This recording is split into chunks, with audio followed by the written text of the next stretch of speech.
the next part to the dark story behind Snow White. The first time that the evil queen tries to murder her daughter, she dresses up as an old peddler woman. If you're anything like me, I had no idea what a peddler woman was. Apparently this is just an old woman that sells merchandise. She knocks on Snow White's door and offers to sell her some lace for her corset or bodice or something like that. So the old woman comes in and ends up lacing her up and laces her up so tight that she loses oxygen. Thankfully, the dwarves come back in time to find this unconscious 7-year-old laying in their kitchen. They're able to untie the lace and help her breathe again. Well, to her dismay, the evil queen ends up realizing that Snow White is still alive, so she decides to go back in for a second day. The evil queen comes with new tricks up her sleeve, this time poisoning a comb, then on Snow White's door, but this time Snow White answers saying, hey, I can't let anyone in. I don't know if this was just like a really bomb looking comb or whatever it was, but the second she looked at this comb, she was like, well, I guess I'll get this one from you. Snow White lets this very mysterious lady just start brushing her hair with this comb. Snow White instantly passes out. Thankfully, the 7 dwarves are back again, and they're able to save her just in time by just simply pulling the comb out of her hair. And on the third day, whenever the evil queen found out that Snow White was still alive, she was furious beyond belief. Similarly to the original story, she ends up poisoning an apple and knocking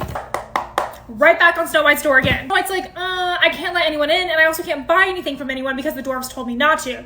Not because she almost died 2 days in a row, because the dwarves told her not to. Unbeknownst to her, the queen, being kind of tricky, had only poisoned one side of the apple, so she takes a bite, for example, and is like, see, that's totally fine. It's a totally normal apple. Snow White takes it, takes a bite, immediately unconscious again. But this time, whenever the dwarves came home, they were not able to find a way to save her. Instead of burying her, they decided to keep her safe in a glass coffin. Well, a prince shows up one day wanting refuge with the dwarves. The second that he sees Snow White's body, he demands that he keep her for himself. And this just gets even creepier from here. Go to the next part.